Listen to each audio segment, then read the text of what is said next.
자, 해보자. 분신사바, 분신사바, 분신사바, 분신사바. 귀신님, 오셨습니까? 왔다. 온 거 같은데?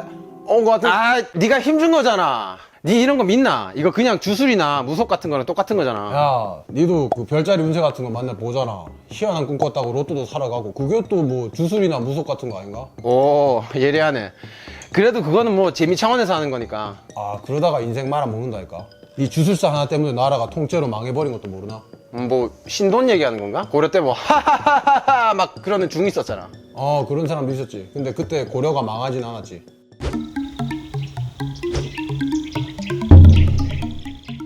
혹시 라스푸틴이라고 들어봤지? 아, 맞네. 그 러시아의 미친 사제. 라스푸틴은 이제 사상부터 좀 미쳤지. 오랫동안 방탕한 삶을 살고 성적인 필요가 극에 달하면 성령을 체험할 수 있다. 이런 미친 주장을 했어. 세상을 떠돌면서 자기가 이제 미래를 내다보고 병을 치유하는 성자라고 떠들어댔지. 1903년 34살 때 러시아 제국의 수도 상트페테르부르크에 입성해. 당시 상트페테르부르크의 분위기가 어땠냐면 상류사회와 궁정이 모두 이제 오컬트적인 분위기에 흠뻑 취해 있던 시기였거든. 아, 오컬트? 맞다. 당시에 세계적으로 뭐 주술, 무속 같은 그 신비주의 사상이 막 엄청나게 번성하긴 했지. 그래, 스피리추얼리즘, 즉 죽은 자의 영혼이 세상을 떠돈다고 믿는 심령술이지. 이게 러시아의 왕실의 주요 화제였어. 이미 영험한 사제로 유명했던 라스푸틴은 왕실과 자연스럽게 가까워졌지. 황제 니콜레 2세의 아들 알렉세이의 혈우병을 치료한 기적을 보여주면서 신망을 얻었어. 궁궐 밖에서는 수많은 여성들을 농락했고 궁궐 안에서는 국정을 주물렀지. 하는 짓이 하도 괴상망측하니까 결국 왕실 일가에 의해서 암살당했지. 그가 죽은 다음 해에 바로 러시아 제국도 2월 혁명으로 멸망했어.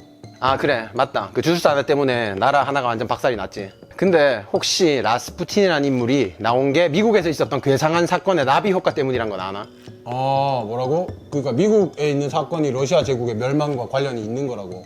라스푸틴이 태어나기 21년 전에, 그러니까 1848년이지. 그때 뉴욕주 하이즈빌이라는 마을에 한 농가가 있었어. 거기에 유령이 출연한다는 소문이 막 떠돌았거든. 거기에 이제 살던 사람이 마거릿과 뭐 케이트 폭스 자매였는데 방에서 밤마다 쿵쿵거리는 소리가 들리는 거야. 이게 입소문을 타고 실제로 유령과 소통을 할 수 있다는 거를 사람들이 막 보러 오고 막, 그래서 이 자매가 엄청나게 유명해져. 그래서 그 자매가 전국을 돌아다니면서 사람들 앞에서 죽은 영혼과 소통하는 교령회 같은 걸 열었어. 그 일을 계기로 미국 전체가 심령술에 빠져든 거야. 물건이 움직인다는 얘기가 막 사람들 사이에 퍼지고 막 사제들은 퇴마의식도 버리고 막 그랬어. 야, 완전히 미쳐 돌아가는 시기였네. 지금 뭐 무속 얘기 나오는 거 이런 건 아무것도 아니고 막. 그치, 진짜 미쳐 돌아가는 시대였지. 근데 속임수는 영원할 수가 없지. 이게 40년이 흐른 1888년에 마그리 폭스가 인터뷰에서 모든 걸 다 털어놔. 뭐라고 그랬냐면 이제 방에서 낸 쿵 소리는 사과를 떨어뜨려서 낸 소리고, 그 이유는 발가락이나 발목 관절로 소리 내는 법을 익혀서 쿵 소리를 내게 했다. 이렇게 다 폭로를 해버렸어. 그리고 그걸 실제로 사람들 앞에서 시범을 보이기도 했어.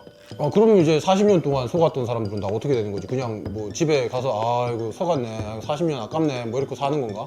그 사람들이 다 속았으니까 이제 다시 현실로 돌아왔을까? 그게 아니야. 이미 심령술은 미국을 넘어서 영국, 프랑스, 그리고 머나먼 러시아까지 다 퍼진 상황이었어. 폭스 자매뿐만 아니라 심령술의 스타들도 등장했고, 이제 종교도 생기고 산업도 생겼어. 미국과 유럽의 심령술 광신도만 800만 명 있었다 그러지. 그러니까 거짓말 하나 때문에 세상이 이렇게 뒤집혀 버린다고. 그니까. 근데 19세기 중반은 호기심의 시대이자 오컬트의 시대였어. 종교는 이제 힘을 잃었고 과학적 발견이 폭발했지만 이론이 성숙하지는 못했지. 이제 종교는 쇠퇴하고 과학은 미성숙하고 그 사이를 파고든 게 바로 심령술. 그래서 근데 뭐 이게 러시아의 라스푸틴이랑 무슨 상관인데, 아까 뭐 라스푸틴이 이 사건의 나비 효과 때문이라며. 그치. 심령술은 당시 러시아에도 완전히 다 퍼져 있었어. 1850년대 러시아 살롱마다 심령술 얘기가 끊이질 않았어. 러시아에서는 러시아 정교회에 대한 신뢰가 이제 바닥을 치고 있었거든. 그래서 정치적인 혼란기였고 사람들의 마음이 이제 기댈 곳이 없는 거지. 그래서 막 불교, 요가 사상, 막 샤머니즘, 막 슬라브 민족의 토속 신앙까지 혼재돼서 사람들이 막 별걸 다 믿고 있는 거야. 심령술이 퍼질 조건으로 완벽했지. 이 음습한 환경에서 라스푸틴이 독버섯처럼 자란 거지. 골 때리네. 그 심령술이 미국에서 온 거라고? 그러니까 이제 미국 소녀의 거짓말이 라스푸틴을 낳았고 러시아 제국을 무너뜨린 셈이 되는 거네. 근데 이 흐름이 세월을 아득히 초월해서 미국에서 정치 스캔들을 일으키기도 했고 최근까지도 영향을 주고 있어. 그건 또 무슨 소리고? 이제 원래 점성술은 긴 세월 동안 잠잠했거든? 그러다가 19세기에 폭발적으로 성장해. 뭐였냐면 19세기 말에 영국 심령술 학회가 점성술을 지원하면서 점성술도 전성기가 열린 거지. 점성술은 미국에도 퍼졌는데 1899년 3월에 되게 큰 사건이 터져. 그게 뭐였냐면 뉴욕 윈저 호텔의 대화재였어. 그거를 에반젤린 애덤스라는 점성술사가 예언을 한 거야. 그 대화재 때 사람들이 막 불타고 밖으로 뛰어내리는 거를 하도 많은 사람들이 목격을 해가지고 너무 끔찍하고 센세이셔널한 사건으로 사람들한테 엄청 알려졌거든. 이거를 예언한 점성술사가 있다, 이렇게 돼서 그 사람은 슈퍼스타가 됐고 점성술 자체도 굉장히 유명해졌어. 아, 그래. 그러니까 이제 심령술 애들이 점성술을 지원해가지고 점성술이 컸고, 그리고 거기에 이제 스타까지 나와가지고 확 컸다고. 그래서 이제 점성술이 주류 문화에 가까워졌고 사람들의 일상으로 파고들기 시작했어. 그러던 1988년 레이건 대통령의 정권 말기에 희한한 폭로가 터져나와. 뭐냐면 레이건 대통령의 부인 낸시 레이건이 점성술사의 말을 듣고 대통령의 일정을 조정하고 정치적 판단에 개입했다는 얘기가 나온 거지.